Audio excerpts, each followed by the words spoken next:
68, then he's campaigning there. But as soon as David Benavidez lost that belt, what did he do? And I've said this. For that WBC, right? I've said this. Get WBC, then he started. And I've already said, hey, you automatically should make him #1 pound for pound because he's going to become undisputed. There's nobody in the weight class that's going to beat him at 168. And he does that. He does that. So now, still haven't fought Benavidez. Benavidez is like, hey, I'm right here. You want to sell out Cowboy Stadium? You want a guy that you know, a guy that can press you? A guy that everybody's going to say, well, damn. Well, he's not a 10-1 underdog. You know, he's at least 5'4". It's closer.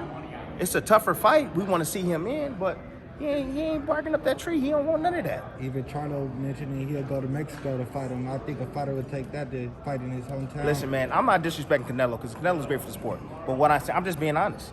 I'm being completely honest. And no, I'm going to get the hate. Hey, you get the hater. No, I like Canelo Alvarez. I think he got a tremendous amount of skills. I really do. But this is what I see. This is what I see. Who is this guy you're fighting at the cruiserweight? Don't nobody cares. Belts are spectacles in this event. I'm going to ask you, when you had Sugar Ray and you had Hearns fought, or you had Hagler and you had Hearns fought, what belt did they fight for? Just the personal. Just the fight. Just the fight. What belt? Did they? No, it was a 12-round fight. What the belt did they fight for, though? Do you remember a belt? It's just a spectacle, guys. That's all it is. It looks glamorous on TV. It's fantastic. Oh, he's the champion. No, but it's the fights, man. That's what matters. It's the fights, the matchups. That's what people remember, man. You know, that's what they remember. What is it about David Benavidez you think that makes him hesitant or make them hesitant to take the fight? I don't know. I truly don't know because honestly, in my honest opinion, I think he beats Benavidez. I think it's tough. I think it'll be easier fight than Plant, but he's still running from him. And the reason why I say that is because Canelo ain't got to go and hunt him down. You know, and I saw Canelo. To me, he didn't look impressive in his last fight. To me, he wasn't that impressive. Okay, he looked mediocre. I'm being completely honest, 100% with you. And he got the knockout, he got the stoppage. He's finally wore him down. You know, the kid finally conceded when he was talking about, hey, I'm pretty good, huh? Did you think I'm pretty good? Huh? Pretty good for 21-0? Come on, bro. Like, are you kidding me? Dog, like, stop. That's terrible, bro. And he conceded, and he went on ahead and laid down 2 rounds later. So do you think that Canelo Alvarez has gotten better since the Floyd Mayweather fight? Yeah, no doubt about it. I mean, he's fantastic. See, his killer instincts got better. His instincts is out of the ring. So you can see in the 11th round, he turned it on. He turned it on because he felt him faded. He can hear him breathing. His body language. You understand when a guy, oh, shoot, I got one more round, I got him. Even that talking stuff was like a bluff move. That's it. Talking stuff was. He got him to concede, and then what happened? He's talking coughing to me. it up. Oh, nah, I got him. I got him. I'm pretty good, huh? Yeah, I'm pretty good. Yeah, you're fine. Yeah. Dude, you cannot do that, man. No, especially at the highest level, you can't do that, man. And like I always tell people, like it's a different level that you can't breathe up there, bro. It's like being in Colorado Springs, bro. I get off the plane, I can barely fucking breathe when I'm walking down the steps. It's no joke. You know, this guy is dang near out of space because he's Canelo Alvarez. There's a lot to come around him, bro. A lot of pressure, a lot of attention, a lot of media asking questions same questions over and over and over. And you got to fight those demons, man, when you're sitting inside the damn hotel room. Plant, I knew he didn't have it. I honestly knew it. And I called it. I said he's going to get knocked out. Knocked out. So, and he did. The cruiserweight that he's... Early rounds. Oh, later rounds. Later rounds. I knew it was going to be later rounds. I thought it was going to be after 6. No doubt about it. After 6. I said after 6 because I knew Plant would fade late. But he was in better conditioning than I thought he was going to be in. I picked the 11th round and didn't bet on Wasn't it. nothing happening if I'm being a condition. Huh? Wasn't much happening if I'm being a Well, the thing is that you know more than anybody here, Coach, that, you know, just the presence alone, Coach. Just the presence alone and being in the ring with a Hall of Famer like that, or a guy with this type of, you know, status, that the pressure alone gets to you. It drains you, you know? And Canelo just sitting there cutting off the ring. Okay, and he's moving and dancing and stuff. That takes so much more concentration and energy, fighting off the back foot and moving and making sure that you stay shy and move away from punches.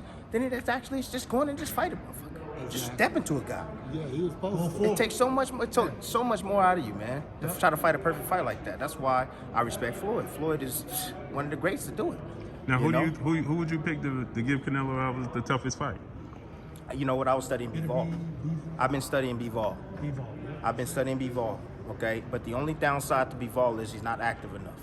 That's the only downside to him. But he does have size, he does have quickness, he does have punching power. See, Plant needed punching power. He didn't have that. What about Jamal Charlo? Punches was Jamal Charlo, Charlo, straight punches. he can punch. No, Straight Jamal, punches. but he's too small. In my opinion, he's too small. catch weight. Man, You know, if they fight a catchweight, and Canelo's not fighting no catchweight. he ain't gonna do it. How No. would he be too small if he throws straight punches at Canelo, who just walked forward against you? And then you just spin out and give angles. As you can see, and there's no disrespect to Charles because I love the Charlos, but if you look at the last fight, I think it was his brother that fought at Montiel. 154. At Houston. Or you talking Was it about when they fought 154? together? Was it the one? It was at Not with 160 the style of the against other Mexican Which he fight? I'm had. talking about the Mexican guy. Montiel. What he do? What he do? Catch him a lot. He pressured him. He stayed in his grill. See, the problem that I have with the Charlos is that they're inconsistent. Inconsistent. That's the problem. It's like, okay, what's the next thing? What? Wait, hold up. Damn, you just landed a 1-2. What's next, bro? Come on, like follow Stay on up. attack. Stay on the attack. What's next? What's after that attack? You know? And so being inconsistent and having that inconsistency, I think a guy that can walk him down, a guy that can pressure him, can beat him. What about Artur Beterbiev? What about Canelo versus Tyson Fury? Tyson Fury all day. What about Artur You Beterbiev? two, come on now. I would go with Canelo. I would go with Canelo. I would go with Tim, Canelo. what you- Christian, you need a sugar food. I've been waiting all day. You called your fool. Good to see you, champ. Hey, Hey, I'm over here soaking better- it up. I'm like, man, hey. why you not coaching nobody now? I'm doing this, but I study everybody. You better bring that damn left hand back to your face. You better bring it down back to your face. Yeah, he fought a guy from my hometown, Toledo. Yeah, we was touching. What you call him from Toledo was touching. Give That's him the a whole- shout out to that's the Jimmy whole thing. Newside. Hey He Tim, was touching. what you Yeah. think about him and Artur Beterbiev? Canelo and Artur Beterbiev. Better be. That's a tough. I think they see you later. All right, coach. Thank you. Congratulations on that win too. Fantastic job. Thank you, coach. Beterbiev is same way. He's not active enough. That's the problem, man. A lot of these guys are not active enough at this weight. Like B-Vol, same thing. They're not active enough, but they do bring a threat because he can punch. He can punch and he can box a little bit too. He was able to handle Bostic. Bostic's long. He can box. He can move, and he walked him down. You know, but the thing is that what gives Canelo problems and issues are guys that can move. There's still a weakness there. I'm telling you, it's still a weakness there. Okay? It is. He has problems with guys that move. Plant made him miss a lot. And he didn't get a lot of credit for that. He made him miss a lot. And I'm going to be honest with y'all, because that's just what I do. I had it 5-5. Y'all might be thinking I'm crazy. I had it 5-5 going into the 11th round. Mike Tyson 5 rounds did apiece. So a lot of Okay. One of the the judges- BT Boxing, sports. all the BT commentators had it either 6-4 or 7-3 for Plant. Oh. Well, I had it 7. I had Yeah. 5-5. I was sitting at home and I was scoring the fight. I was like, let me score this fight.